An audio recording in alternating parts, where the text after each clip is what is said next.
It was like after I put the drop in, I was like, ugh. Hey, it's KB again. Today we're going to be talking about my 1 month post-op for my strabismus surgery. And I actually had my surgery on September 6th. If any of you guys want to take a look at the video, I'll post it right above. And I also have a couple other videos pertaining to why I decided to go through and get surgery. If any of you guys are new, basically strabismus is what people call a lazy eye, and that's when like it drifts out. For me, they have different categories. That's what mine is called exotropia. I'm probably saying it wrong, or exotropia, I think. But I'm probably saying it wrong, but it's okay because I'm not an expert. But I did want to let you guys know how I'm doing, and for me, it was my first surgery and I didn't have any issues with pain. Wasn't bad, it was tolerable. I had a little bit of pain, but I felt things that were worse. So it honestly wasn't bad to me. Afterwards, it was a little hard moving my eyes left and right. So I was like moving my head versus my eyes. So when I went to my first post-op appointment, my doctor actually told me like, you have to move your eyes around. I know it's like, you know, a little painful, but you have to move your eyes around so we know you can move them. And I had to like actually open my eyelids because I was like looking really low, like squinted and like looking around like this versus like, you know, like looking left and right, you know. So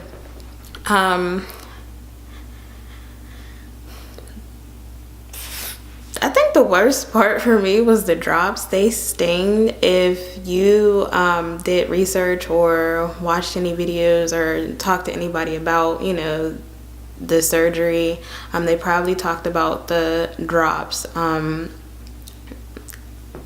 It stings for less than a minute, but it's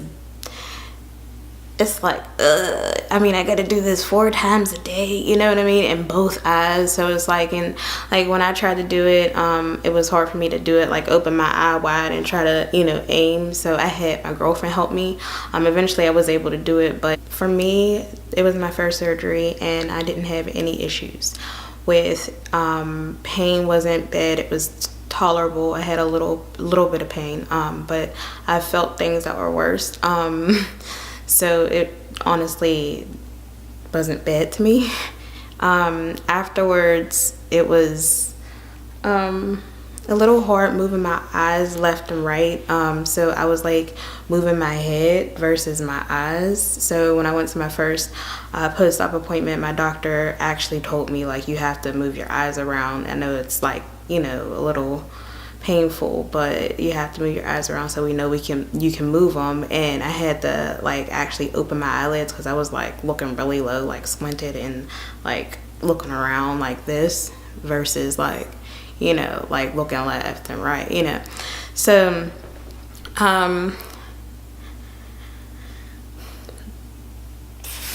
I think the worst part for me was the drops. They sting. If you did research or watched any videos or talked to anybody about, you know, the surgery, they probably talked about the drops. It stings for less than a minute, but it's like, I mean, I gotta do this 4 times a day, you know what I mean, in both eyes. So it's like, and like when I tried to do it, it was hard for me to do it, like open my eye wide and try to, you know, aim. So I had my girlfriend help me. Eventually I was able to do it, but it was like after I put the drop in, I was like, So I had got sent home with drops, like ointment and Tylenol with codeine. I actually didn't end up using it at first. When we were at the hospital before my surgery, the doctor was like, yeah, I can give you regular Tylenol or I can give you Tylenol with codeine. And I'm like, Tylenol with codeine? Like, and meanwhile, I'm like, wait, why would I pick that? Because I don't really like feeling high, but my brain's like, okay, well, I want the strongest thing if I'm going to be in pain, you know, but I really wasn't even in pain. So it's like, I have this drugs here for no reason. So I'm probably going to save them in case something happens that I need them, or I'm just going to take them to CVS to put them in. They have like a new thing where you can like put drugs in there so they're not out on the street. So I'm going to do either one of those. But yeah, I didn't need the Tylenol with codeine. I ended up buying regular Tylenol because when she told me I had to move my eyes around, she said it probably will help with the discomfort. Before I was like, my girlfriend was getting tired of me because I was like trying to look to the left, or I would forget and look to the left real fast, and I would be like, oh, and she's like, oh my gosh, shut up, like, or she's looking at me every time I say oh, like, and then I hate when she's looking. I'm weird. I hate when she looks at me like, I'd be like, what are you looking at? But so they sent me home with, I'm probably saying these words wrong, but tibramycin. The drops were called that, and then they actually had the ointment that was called tibramycin. The first drops, I can't remember if they stung at all, but here's the regular, not the regular, the ointment, and I just put this in like on my lash line and my tear duct. So I basically look like, you know how they put that, like the ointment or whatever it is on babies after they're born? That's what I look like every night before I went to sleep. So and nothing was wrong with this. It was just like, this would give you like a blurry vision when you wake up, and sometimes you just have to wipe your eyes out when you wake up, and sometimes you're going to get mucus, and it's normal to get mucus, so you just have to wipe your eyes off in general each morning after you do that. So the drops that actually hurt for me, well, burned or stung, you know, I won't say burn because that sounds like really dramatic. It just stung, and like I said, it stings for less than a minute. It was this, and I'll try to pronounce it for you. It says neomycin and polymyxin B sulfates. So like I said, you got to do these 4 times a day. Well, no, I'm lying. You got to do it 4 hours a day. So, well, again, I end up doing it 4 times a day because when you're sleeping, you can't do it. Like, that's hard. I mean, it's not hard, but you know what I mean. Who's waking up to put the drops in her eye? And I'm sure they don't expect that. But so when I went to my second post-op appointment, my doctor actually said my right eye can use, you know, some more surgery because it drifts out. And for the most part, I'm like, I wouldn't get another surgery, you know, in my head. Like, I feel like I'm one and done. Like, but then I feel like later on I'm gonna want it one more time because I would just need it on this one.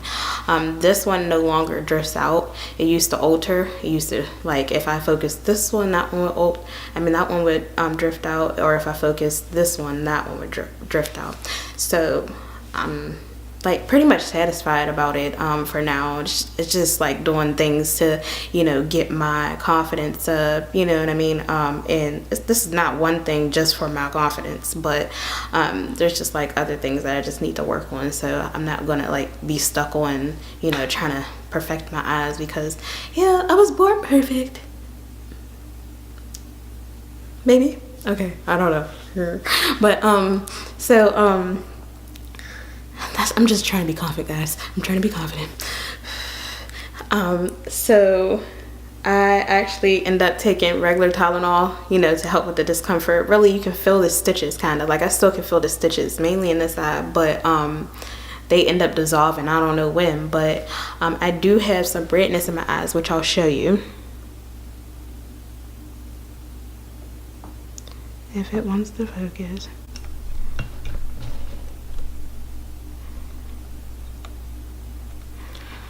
I'm pretty much satisfied with my surgery. I'm not sure if I'll get a second one. I'm thinking about it, but it won't be anytime this year, probably not next year. I actually joined a group on Facebook called Strabismus Support, and found a girl named Sierra. She actually had surgery about a month before me, so she was able to give me a lot of pointers and help me out if I had any questions, and she gave me her number. So she was very helpful. unfortunately, in one of my videos, I actually called her Sarah, and that's the video where I mentioned, you know, how nervous I was, or if I was getting nervous, and I could post that above for you guys to watch. But I bought artificial teardrops, and they really didn't help me. I don't know if they were generic or not, but they didn't really help. I felt like it made my eyes dry. I was watching TV for a good portion of the time. Not like I wasn't staring at the TV the whole time, but like sometimes I would just listen to it, so I wouldn't be feeling bored, you know. But I'm happy with it. It's not, I know that I'm still going to hear stuff like, I'm starting a YouTube, obviously, but I wanted it to be about beauty, and I'm not sure if I want to do beauty, because I actually came across a girl on Instagram. She has, what is it called? Endotrophia. I think that's when your eyes like are inwards, and people like she was beautiful and she could do makeup really good, and people are still like talking crap. And I know it's going to happen with the internet or whatever, and you gotta just ignore them, but I'm just like, people are just so rude even when somebody's beautiful. Like, you mean to tell me just their eye going in or out really makes you want to, you know, talk about them and laugh about them? Like, and that's the times I try not to wish bad things on people. I'm not crazy, but other than that, if you guys have any other questions about my surgery, or if you're having surgery or have a little one that's going to have surgery, feel free to shoot me any questions. I'll answer any that I'm able to. Don't forget to like, comment, and subscribe, and make sure you like this video. Have a good one.